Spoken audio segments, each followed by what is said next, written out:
I asked my grandfather what life was like growing up for him, and he was talking about these things he described as pots that made liquor.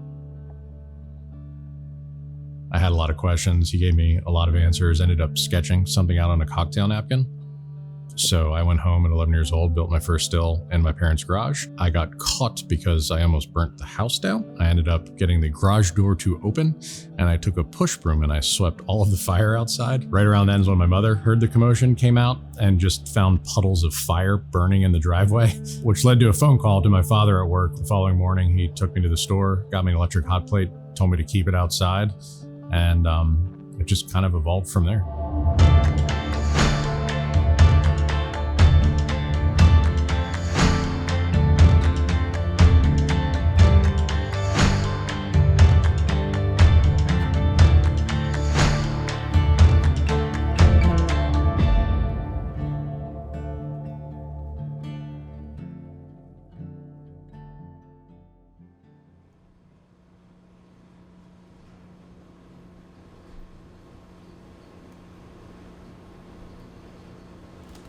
Still not big enough for me, but this is my favorite. This one has... Really?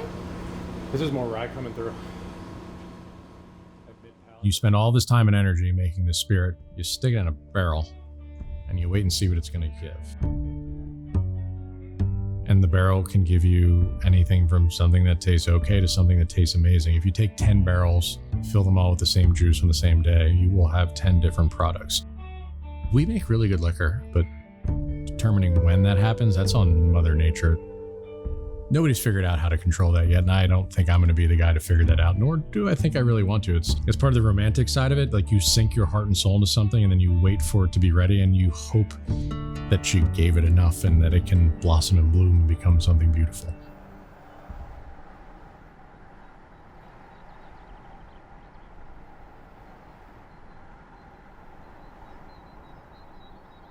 National Park Service had, I believe it was 5 parcels of land that the public could apply for to farm, and I applied for it. I thought, how cool would it be to be able to grow grain on Gettysburg National Military Park and put it into a bottle? Second thing was finding a location. I needed space outside to put some grain bins in. When 47 acres comes time to harvest, you need somewhere to put it. What we ended up with is Dixon Distillery as you see it today, and it's housed in a former 100-year-old furniture factory.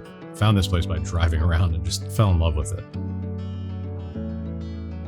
I love everything we do here. My staff loves everything we do here. We are not scared to innovate. We are not scared to try new things. We were only a couple months old and I submitted to 2 spirits competitions. It was New York International and San Francisco Worlds.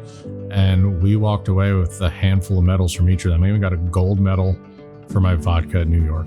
Like, my vodka is kind of towing the line of categorically being correct. It was a sipper's vodka, but if you expect it to just taste like absolutely nothing, like, it's not gonna be quite what you want.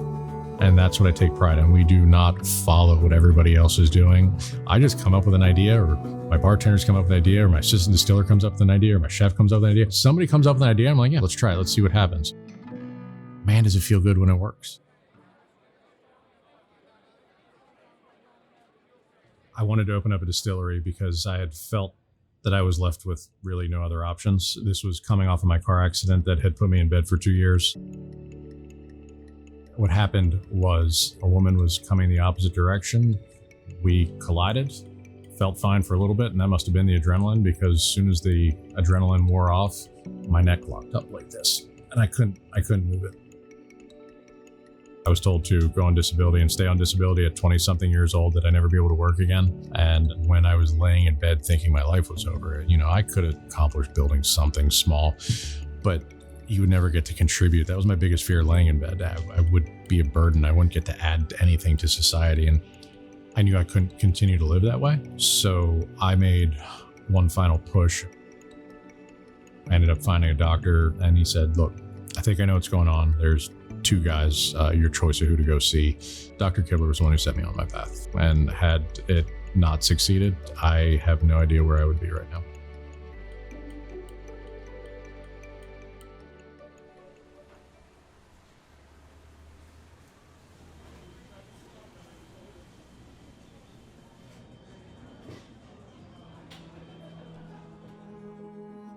Legacy for me will be the people that I have given honest livings to.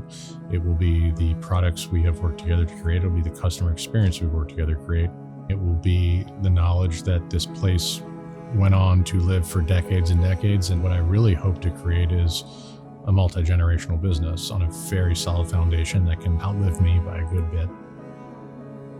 One thing that I've learned really going through my car accident is that it's not over until I say it's over. I'm not quitting, I'm not giving up, that I will leave every last ounce of energy, will, blood, sweat on the floor to make sure that I've given it all that I possibly can. This way, if I ever had to look back on it and say it did fail, that I could know and be honest with myself and know that I tried every last possible thing I could. And thankfully, that approach has at least gotten us this far, that we're here today.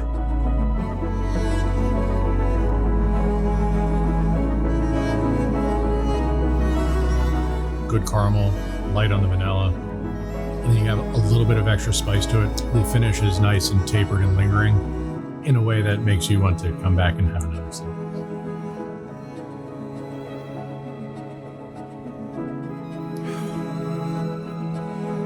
I love this stuff.